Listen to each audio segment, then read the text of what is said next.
विधायक साहब की भी नहीं सुनी, 2 बार गया हूँ मैं।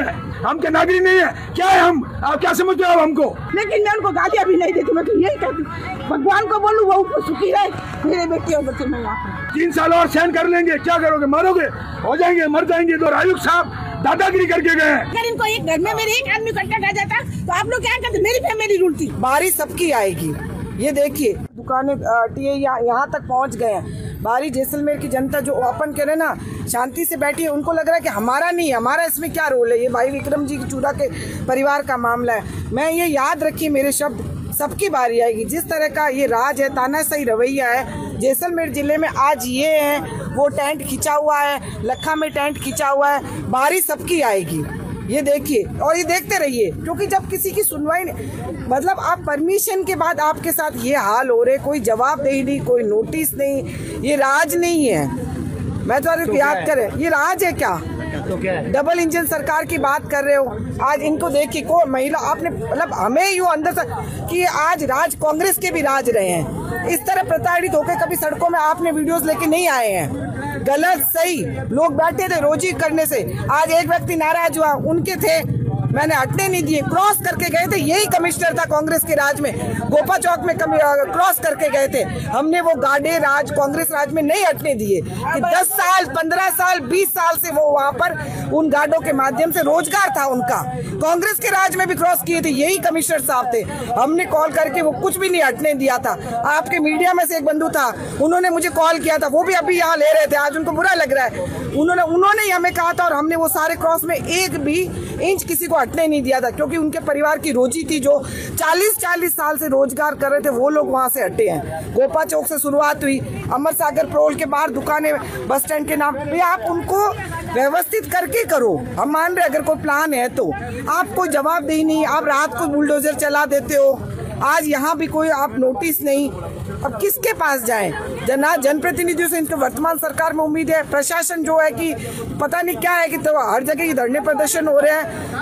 अगर हमारे माननीय मुख्यमंत्री जी जाग जाए, डबल इंजन जो भी पर्ची, हम तो पर्चियां भी भेजने को तैयार है अभियान बना के, और क्या करें? अगर वो पर्ची की मानते तो हम जैसलमेर से पर्चियां भेजना शुरू कर दे कि इस तरह मत करो आज। और विशेषकर मैं कह रही हूँ जैसलमेर के परेशान है, जैसलमेर जिले में उन्होंने भी अपना, उनका भी यहाँ हक है। माननीय मुख्यमंत्री जी को जैसलमेर जिले में भी उनका हक है, उन्होंने यहाँ पर अपनी बहुत यहाँ प्रॉपर्टी भी ली है, मैं कह रही हूँ। तो अगर उनको भी, उनका भी ये वो गृह जिला हो गया अब तो एक तरह से, भाई किसी के नाम से ली हो, वो 2-3 दिन में अगर अलॉटमेंट होती तो कम से कम आपका तो एक तरफ से भरतपुर के बाद जैसलमेर में भी आपकी प्रॉपर्टी है, आपका भी यहाँ से लगाव होना चाहिए, आपका विशेष लगाव होना चाहिए कि यहाँ, तभी तो आप हर दूसरे महीने जैसलमेर आ रहे हो। और उस जिले में जहाँ माननीय मुख्यमंत्री जी का मेरे ख्याल से उनके मुख्यमंत्री बनने के बाद कितने बार, दर्जनों बार अगर दौरा हो गया, वहाँ के लोग पीड़ित है, तो आप सोचिए जहाँ तक दूसरे जिलों में क्या हाल होंगी। जब आप नेताओं को नहीं सुनते हैं तो आम लोगों को कौन सुनेगा? जनता परेशान। बिल्कुल, मैं तो ये कह रही हूँ, मतलब ऐसा टाइम तो हमने कभी नहीं देखा, ऐसा टाइम तो मतलब कभी नहीं देखा। मतलब एक बारी भाई 3, क्या कोई कह रहे 3 साल जाएंगे? 3 साल में सैकड़ों दिन होते हैं, एक सेकंड, एक मिनट भारी पड़ रहा है। आज 3 साल बचे हुए में सैकड़ों दिन है, और अभी जो लोग निश्चिंत होकर बैठे हैं, तो इन सैकड़ों दिनों को सहन करना अपने आप में बहुत बड़ा चैलेंज है। इस लोकतंत्र में आखिर तो दरिया तो धरना प्रदर्शन ही है। मैं तो अब वो भी तो काम मानते हैं, बैठे हैं ना बेचारे 14 दिन से, होरन टीम वाले उधर वहाँ पर लखा में बैठे हैं न्याय के लिए। दोनों वाजिब चीजें मानते हो, जैसलमेर के लिए लड़ रहे हैं, कोई व्यक्तिगत लड़ाई नहीं है। आज उन्होंने चप्पल पहनने छोड़ दिए, आज मतलब वो धरने प्रदर्शन को वो किसी को सुन ही नहीं रहे हैं। मेरा तो मीडिया के माध्यम से नम्र निवेदन है माननीय मुख्यमंत्री जी को, यहाँ के जो भी जनप्रतिनिधि, जैसलमेर के जनप्रतिनिधि राज में है, कि आप आपने कहा हमारी नहीं सुन रहा है, आपकी नहीं सुन रहा है, इन लोगों की नहीं सुन रहा है, तो आखिर सुनेगा कौन? अब पता नहीं क्या करें हम, पता नहीं, ऊपर देखे तो पता नहीं। बोलते हैं कि यहाँ के स्थानीय मैं हूँ तो मैं ही करूँगा। कोई बाहरी, कौन बाहरी नेता है? विधायक महोदय का कहना। कौन बाहरी नेता? किसके लिए आप किसके लिए कह रहे हैं? कैसे बाहरी नेता है? उन्होंने लोकसभा का यहाँ चुनाव लड़ा जैसलमेर बाड़मेर से, और कैसे बाहरी नेता है? अगर यहाँ पर हर कार्यक्रम में बुला के वो आ रहे हैं, अगर आ रहे हैं तब तो नहीं है। उन्होंने कितने सैकड़ों प्रोग्राम अटेंड किया, कैसे रविंद्र सिंह जी भाटी बाहरी नेता होंगे?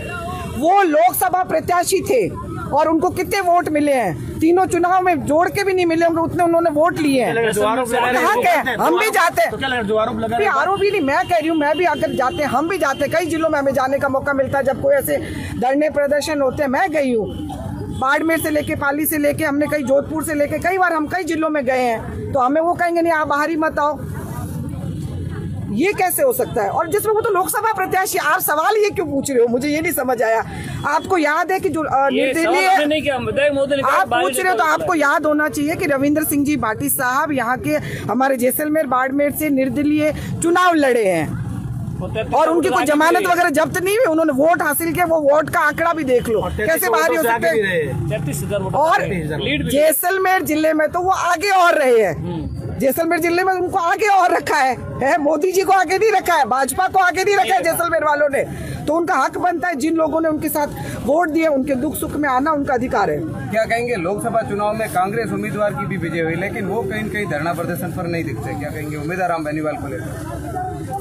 नहीं भाई, अब कभी धरने प्रदर्शन वाले जब भी उन्होंने आए अपने, उन्होंने सब हमेशा आप मीडिया के सामने मुद्दे रखे हैं। धरना प्रदर्शन 8 विधानसभा है और कभी किसी हमने उनको याद किया हो तो वो नहीं आए तो हम कहे सरी, बाकी उन्होंने जब आपके मीडिया के सामने हमेशा जो जैसलमेर के ज्वलंत मुद्दे, जो प्रॉब्लम है, जो ये प्रशासन जो सोया हुआ है उस पे वगैरह हमेशा उन्होंने अपना बेबाकी से MP साहब ने बात रखी है और रखेंगे भी। अगला कदम क्या रहेगा इनका? अगला कदम कल तो इनको अल्टीमेट दे दिया गया सुबह 10 बजे तक का, कल सुबह मिले उसके बाद पहले लिखित में तो दे, नोटिस मिले, लिखित में दे, जिसकी जमीन है वो बोले, उसके बाद में नोटिस जाए उन मैडम को जिनकी ये जगह है, ठीक है, आयुक्त साहब ने उन मैडम से बात नहीं की है,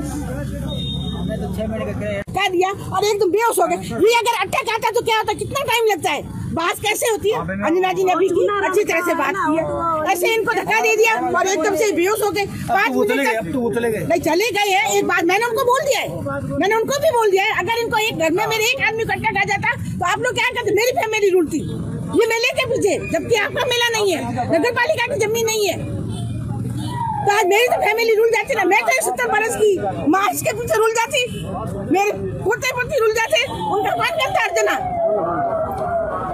करता कोई नहीं करता। पैसे देते, पैसों का क्या करूँ? कोई मिला के सुनने वाला कोई नहीं। हाँ, पैसे तो सबके पास है लेकिन औलाद किसी के पास नहीं है। सबसे मोटी बात है कि औलाद चाहिए, पैसा नहीं चाहिए मुझे। मेरे आदमी ने ये सिखाया था, नगर पालिका में मैं पैसा नहीं लूंगा, तू ध्यान रखना, मुझे मेरी औलाद चाहिए। तो इस परिवार से बात करो, इनके पिताजी नगर परिषद में पार्षद रहे हुए हैं, 20 वर्ष से वाइस चेयरमैन रहे हैं, पार्षद रहे हैं, गरीब लोगों के लिए काम किया, उनके साथ जाके ढूंढो। एक प्लॉट नहीं लिया है, 2 बच्चे थे, वो यही बोलते थे मैं पैसा नहीं खाऊंगा, मेरी औलाद मेरे पीछे तेरे को आशीष देगी, तू सुखी हो। आज मतलब कम से सम्मानजनक नागरिक है, आज वरिष्ठ नागरिक है, इनको हम सम्मानजनक ड्रेसपूर्ण भावनाएं रखी जा रही है या कुछ ऐसी कार्रवाई? अब ये तो आप उनसे पूछिए उनका क्या मतलब क्या है, नगर परिषद की मंशा क्या है? मतलब इस तरह की मोनोपोली है कि आप बहुत सुखी बैठी हूँ, पूर्व में लोगों की आशीष से बैठी हूँ, लोगों की आशीष से बैठी हूँ, उन्होंने उनकी भलाई की थी। मुझे रुपया नहीं चाहिए, मैं आज भी कह रही हूँ, मेरे को सिर्फ नगर पालिका 750 रुपए देते, मैं उसमें भी खुश, मेरे बेटे देते हैं। जो वर्तमान में नेता है, जनप्रतिनिधि है, उनको क्या कहोगे आप? उनको यही बोले कि वो क्यों नहीं बोल रहे हैं, उनको क्या चाहिए, यहाँ का काम क्यों नहीं करते गरीबों के पीछे? चूड़ा जी ने भी गरीबों का ही किया था, हड़तालें की थी, बुलडोजर आए थे, सब कुछ किया था, अपने लिए कुछ नहीं किया उन्होंने। मैं आज भी 70 बरस की बोल रही हूँ कि मेरे लिए उनके पीछे कुछ भी नहीं है, लेकिन मैं उनको गालियाँ भी नहीं देती। मैं तो यही कहती, भगवान को बोलूँ वो ऊपर सुखी रहे, मेरे बेटे और बच्चे मैं यहाँ मुझे न प्लॉट चाहिए, मैं तो अपने एक ही खरीदा हुआ मकान में 2 बेटों को लेके बैठी नगर पर। ये पूरी बस्ती बसी हुई है, उनकी आशीष चाहिए। अभी मेरे आज 20 साल हो गए बहू को, बेटों को शादी की हुए, मैं इनके साथ में एक ही मकान में बैठी। मेरे भी आदमी ले सकते थे, गाड़ियाँ ले सकते थे, बंगले बना सकते थे, नहीं बनाए उन्होंने। वो अपनी ईमानदारी पे ही चले और वो ईमानदारी मेरे बच्चों के पीछे आ रही है। कहीं ना कहीं फालतू में प्रतिष्ठित किया जा रहा है माता जी, मेरी फालतू में प्रतिष्ठित किया जा रहा है। लीगल परमिशन उसके बाद में भी अगर हम परेशान हो रहे हैं तो मेरे हिसाब से इस राज्य में कोई सुरक्षित नहीं है। आप चाहे बुरा मानो चाहे सच मानो, मैं जैसलमेर की जनता से निवेदन करना चाहता हूँ, विनम्र निवेदन, हर समय मैं खड़ा रहूँगा आपके साथ। आने वाले इस इलेक्शन में, नगर परिषद इलेक्शन में अगर कोई ना सुने आपकी, तो मैं कहता हूँ आपको, आप मत सुनना उनकी, तो मैं तो अब निभ रहा हूँ और निभूंगा, आगे भी लड़ूंगा, ऐसे नहीं जाने दूंगा अपने आप को नुकसान। लेकिन आपको ये मक्खी की तरह मसल के फेंक देंगे। मैं कहता हूँ, मैंने इनको कहा कि मेरे पास लिखित परमिशन है, आप हमें लिखित हटाने की परमिशन बताओ। नहीं चुनाराम जी बोले, नहीं आरओ बोले, नहीं आयुक्त साहब हाथ लगाए। आयुक्त साहब कहते हैं क्या मेरे हाथ मत लगाओ, क्या हम क्या नागरिक नहीं है क्या है? हम आप क्या समझते हो? हमको हम नागरिक नहीं, हमारा हक नहीं मिलेगा, हम पकड़ेंगे, बिल्कुल जनता है हम। आपने कोई जनप्रतिनिधि से बातचीत नहीं की? हमारे साथ ऐसा व्यवहार हो रहा है, कोई विधायक साहब की भी नहीं सुनी।